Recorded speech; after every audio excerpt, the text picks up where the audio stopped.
que, citando o apóstolo, se de fato, quando éramos inimigos de Deus, fomos reconciliados com Ele pela morte de seu Filho, com muito mais razão, uma vez reconciliados, havemos de ser salvos pela sua vida.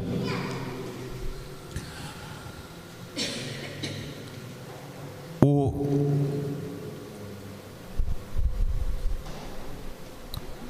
Tanqueray, ele nos dá uma noção sobre a esperança que gostaria de compartilhar aqui com todos. Primeiramente, ele diz que existe a esperança natural. Nós nos alegramos, nós fazemos festas, nós trabalhamos, nós fazemos sacrifícios. Quantas pessoas fazem sacrifício para estudar? Quantas pessoas se dedicam ao trabalho de um modo esmerado, com uma esperança de adquirir algo, que é a esperança natural. A esperança é um movimento da sensibilidade que tende para um bem sensível ausente. Eu estou me esforçando, eu estou trabalhando porque eu quero adquirir tal coisa. Quer dizer, eu não tenho ainda, mas eu vou ter. E por esse bem que não temos ainda, mas que temos condição de adquirir, nós lutamos, trabalhamos para alcançar. Isso acontece também quando, por exemplo, alguém se acidenta e nós corremos na esperança de que seja logo socorrido, logo remediado e resolvida aquela doença ou os problemas daquele acidente. Tudo é esperança. Esse movimento da sensibilidade que nós temos. E quando nós vemos alguém sem esperança, essa pessoa não faz nada, ela não luta, ela não quer conquistar nada, ela não espera nada. A falta de esperança é um mal muito grande, mesmo essa esperança daqui. Mas a esperança de que nós aqui estamos nos propondo é a esperança sobrenatural. É a esperança que sustenta o cristão. É por isso que a esperança que nós estamos falando é aquela esperança. A esperança indica a finalidade da existência do crente, porque eu creio. Eu creio porque tenho esperança. E eu não espero somente para aqui, se bem que eu tenho também esperanças em muitas conquistas daqui. Mas a minha esperança é uma esperança sobrenatural. Como diz Tanqueray, a esperança que sustenta o cristão no meio das dificuldades da salvação e da perfeição. Quem tem fé, ele luta, mesmo com dificuldades, para alcançar sua perfeição cristã. E perfeição cristã quer dizer, eu gostaria de me colocar de um modo a agradar a Deus. Conto com a graça dele e busco essa perfeição. E a perfeição da nossa a graça da nossa salvação. A salvação é para os que lutam para conquistá-la com as graças que Deus dá. E portanto, a esperança sustenta o cristão no meio das dificuldades para alcançar a sua santificação, sua perfeição cristã e a sua salvação. A perfeição, ela, para ser alcançada, é preciso que haja amor e desejo do bem sobrenatural. Por isso que assim, quando nós cristãos queremos educar nossas crianças na fé, nós ensinamos a elas os meios para que lutem, para que conheçam e que queiram. Como assim? Nós trabalhamos com coisas sobrenaturais, assim, nós fazemos a nossa parte. Nós nos aproximamos até o trono de Deus. E Deus, nosso Senhor, vem ao nosso encontro e infunde no coração nosso a fé, a esperança e a caridade. Como Santo Agostinho dizia: em qualquer modo de vida, não se pode passar sem essas 3 propensões da alma: crer, esperar e amar. O cristão é aquele que crê, que espera e que ama. E por isso, um dos elementos da esperança é o amor e o desejo do bem sobrenatural, que é Deus, que é a nossa salvação. Também faz parte da esperança que ela se funda não em nossas próprias forças. Por isso, assim, o cristão, ele confia em Deus. Como tem numa esperança natural, evidentemente, a gente confia em alguma coisa. A gente confia numa ajuda, a gente confia no meio, a gente confia num recurso. Mas a gente emprega aquilo, a gente luta por aquilo, que a gente vai alcançar um fim importante. Mas para a nossa eterna salvação e para a nossa santificação, nós confiamos na graça de Deus. E com a graça de Deus, nós trabalhamos. A esperança não se funda em nossas próprias forças, mas no auxílio da onipotência divina. Por isso, assim, o cristão que tem esperança, a gente logo vê, é aquele que reza, é aquele que vê os sacramentos. Os meios que Deus deixou para a nossa salvação estão aí, vamos usá-los e não vamos deixá-los.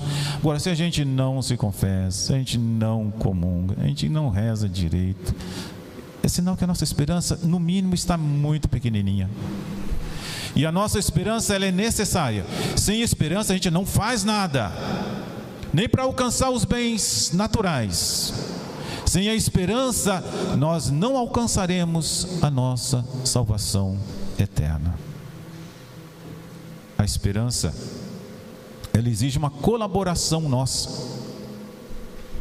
Como, por exemplo, alguém diz: olha, eu gostaria de ter tal profissão, mas eu não tenho os meios para eu alcançar. E as pessoas: não, nós vamos te ajudar, nós vamos te dar isso. Mas se a pessoa não ela mesma se interessar, trabalhar, quer dizer que ela tem os meios, mas não usa os meios. Assim também para a nossa santificação e para a nossa salvação eterna. Deus, nosso Senhor, Ele faz as coisas de tal modo que é preciso que nós colaboremos.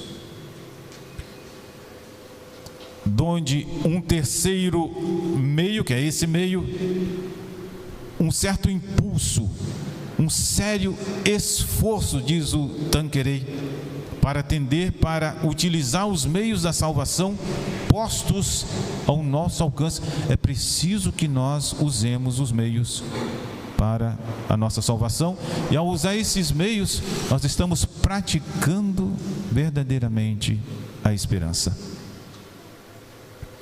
Eu gosto de lembrar um exemplo de São João Bosco. São João Bosco, quando pequeno, ele teve aqueles sonhos de que ele ajudaria a juventude, e ele colocou aquilo a peito.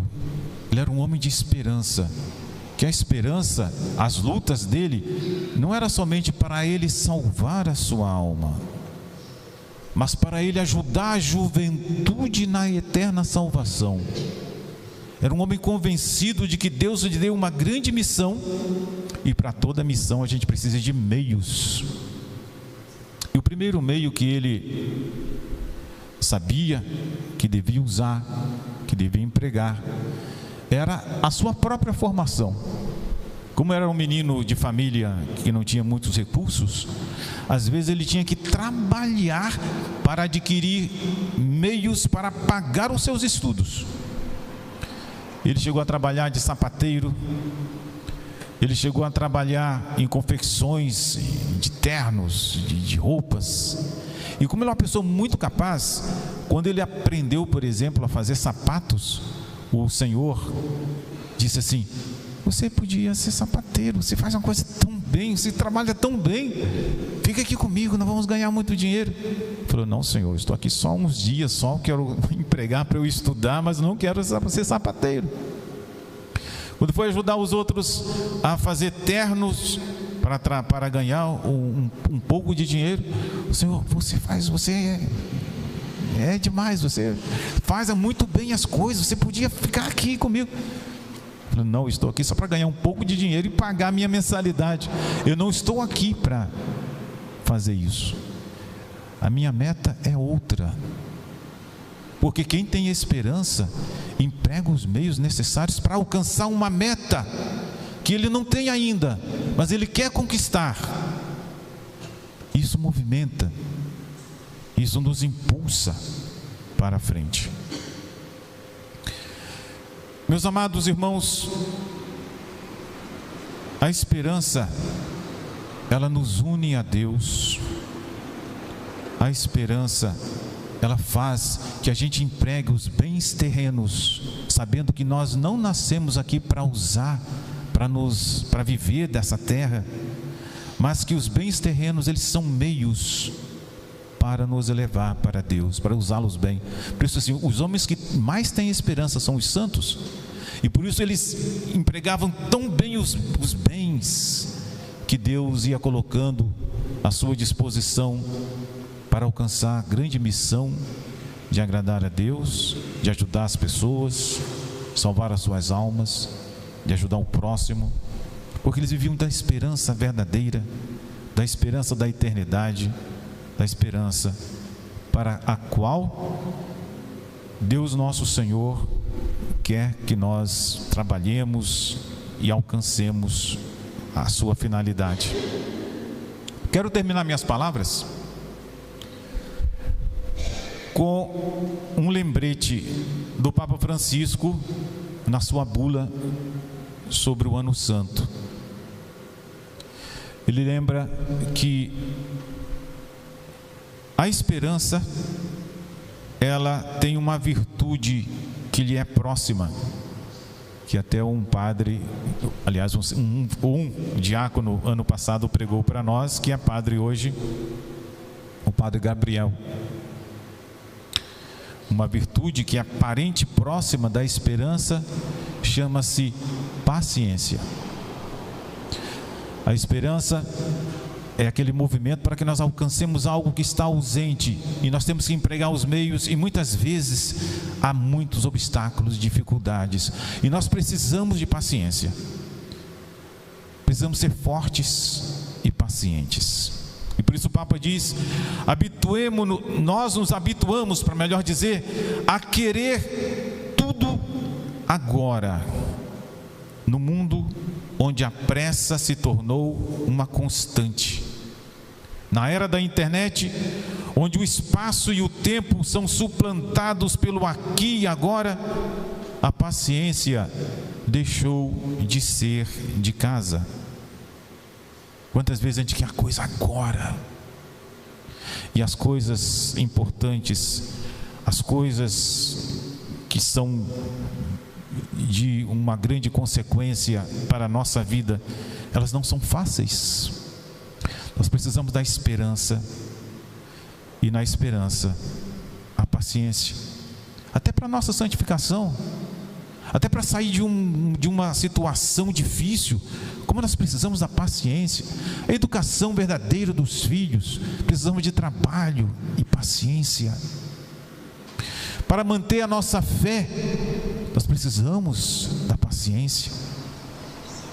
O Papa diz: se ainda fôssemos capazes de admirar a criação, poderíamos compreender como é decisiva a paciência. Esperar a alternância das estações com seus frutos. Quem planta, quem vive da natureza sabe que a gente planta e a gente precisa de tempo para colher. É necessária a paciência. Observar a vida dos animais e os ciclos do respectivo desenvolvimento, a paciência, ela vem junto com a esperança. Nós precisamos da paciência também uns com os outros, na nossa vida de fé, na nossa vida de amor. Então o Papa diz, é necessário redescobrir a paciência. Por isso, aprendamos a pedir muitas vezes a graça da paciência, que é filha da esperança e ao mesmo tempo o seu suporte.